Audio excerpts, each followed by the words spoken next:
Olá pessoal, mais um vídeo no canal. Faz tempo que eu não faço vídeo nesse formato. E no vídeo de hoje quero falar de um assunto polêmico aí, porque teve alguém que disse que criou duas filhas para que as cuidasse dele na velhice. E vamos lá, não quero atacar ninguém, a fala de ninguém, mas quero dar aqui explicações que a ciência conhece, que nós todos conhecemos.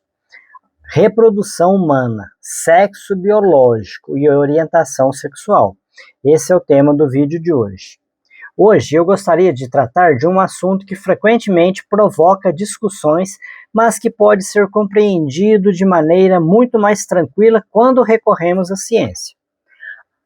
A reflexão surgiu a partir da afirmação sobre a existência de apenas dois sexos e também sobre a ideia de que seria o homem quem, entre aspas, faz o filho.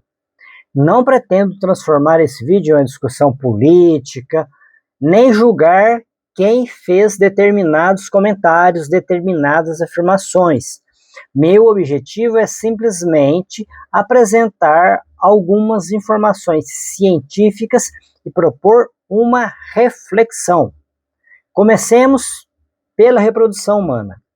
Na reprodução sexual humana, o homem produz espermatozoides e a mulher produz óvulos. Essas são células reprodutivas chamadas gametas. Normalmente, cada uma dessas células possui 23 cromossomos. Quando ocorre a fecundação, o espermatozoide e o óvulo se unem, formando uma nova célula chamada zigoto, que normalmente possui 46 cromossomos. Portanto, não seria correto afirmar que o homem sozinho, novamente, entre aspas, faz o filho. Existe uma combinação genética paterna e uma contribuição genética materna. Entendido? Além disso, depois da fecundação, o desenvolvimento do embrião ocorre no organismo materno durante a gestação. Existe, porém, um detalhe que frequentemente causa confusão. O óvulo normalmente possui um cromossomo X.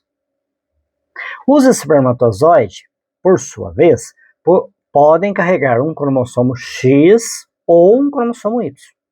Assim, considerando as combinações cromossômicas mais comuns, um espermatozoide portador de X, ao fecundar um óvulo X, dará origem a um zigoto XX. Um espermatozoide portador de Y, ao fecundar um óvulo X, dará origem a um zigoto XY. É por isso que algumas pessoas dizem que o homem, entre aspas, novamente, determina se a criança será menino ou menina. Mas essa afirmação precisa ser cuidadosamente explicada. O homem não escolhe qual espermatozoide irá fecundar o óvulo. Ele não seleciona conscientemente um espermatozoide portador de X ou portador de Y. Qual espermatozoide conseguirá realizar a fecundação não é uma decisão consciente do homem.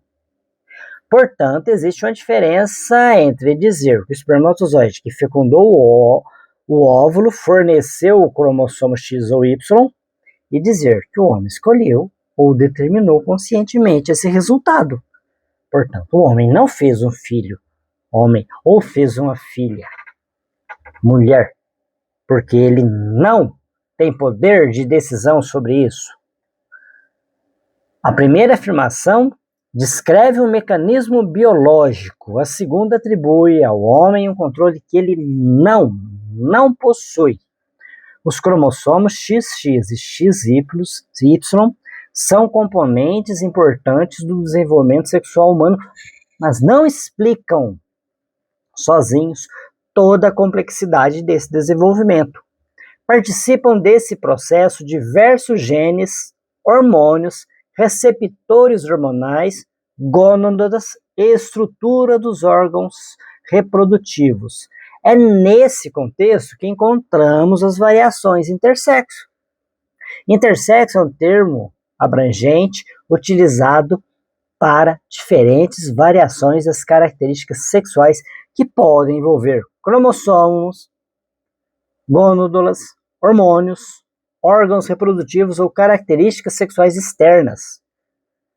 Isso não significa simplesmente que existe um terceiro sexo, único, equivalente às categorias masculina e feminina. Não, não é nada disso. As variações intersexo são diversas e não constituem uma única condição biológica. Ao mesmo tempo, seria uma simplificação dizer que todos os seres humanos apresentam exatamente o mesmo conjunto de características sexuais sem nenhuma variação. Isto é, binário, homem, mulher, masculino, feminino. A biologia humana possui diversidade e complexidade. Agora, precisamos fazer uma distinção igualmente importante. Sexo biológico e orientação sexual não são a mesma coisa. Uma pessoa do sexo masculino pode ser heterossexual, homossexual ou bissexual. Uma pessoa do sexo feminino também pode apresentar diferentes orientações sexuais. E uma pessoa intersexo pode apresentar diferentes orientações sexuais também. Portanto, reconhecer a existência de pessoas intersexo não significa afirmar que o sexo seja uma orientação sexual. Da mesma maneira, reconhecer a existência da homossexualidade não significa afirmar que exista um terceiro sexo. Nada disso. São questões diferentes. A homossexualidade diz respeito à orientação sexual, isto é, a atração afetiva sexual por pessoas do mesmo sexo. Não se trata de uma escolha consciente, simplesmente compatível a uma preferência pessoal, nem uma invenção criada para substituir categorias sexuais, nem influência externa de pessoas que vão dizer isso ou aquilo que vai interferir e a pessoa vai mudar a orientação sexual. Nada disso. É uma característica da diversidade da sexualidade humana estudada pela ciência. Quando alguém afirma que teve filhos, especialmente filhas, para que cuidassem dos pais na velhice, estamos entrando em um campo diferente da biologia. Isso não é biologia. Isso é uma construção social, algo cultural. Filhos podem cuidar dos pais. Filhas também podem cuidar dos pais. Eu digo que devem. Mas não existe uma regra biológica segundo a qual o cuidado dos idosos seja uma função exclusivamente feminina ou que elas estão mais predispostas a essa condição. Isso não existe. Essa é uma questão que envolve família, cultura, responsabilidade, afeto e escolhas individuais. Uma filha não nasce biologicamente destinada a cuidar dos pais. Eu diria que nem mesmo dos filhos, porque essa responsabilidade é de pai e mãe. Um cuidado pode surgir de uma relação construída ao longo de muitos anos. Por isso, talvez seja importante separar aquilo que pertence à biologia daquilo que pertence à cultura e daquilo que pertence às escolhas pessoais.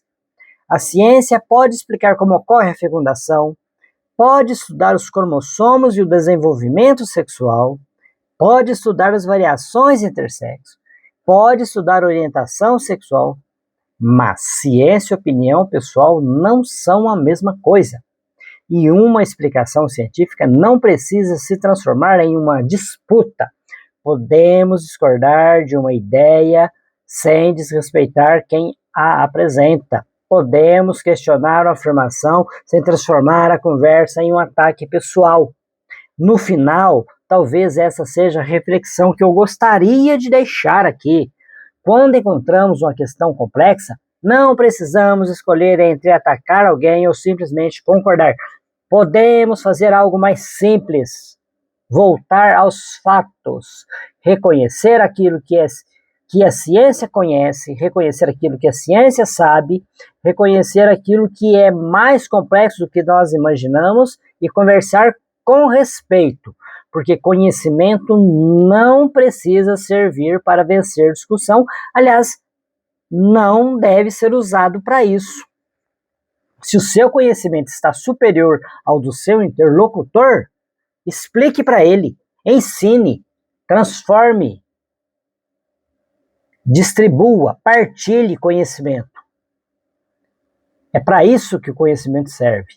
E não simplesmente para atacar. Portanto, o conhecimento pode e deve servir simplesmente para reconhecer a realidade. Esse é o fato. Essa é a minha mensagem. E a minha última mensagem é pedir para que você se inscreva em meu canal, ative as notificações, dê um like no vídeo e compartilhe. Tchau, tchau. Forte abraço e até o próximo vídeo.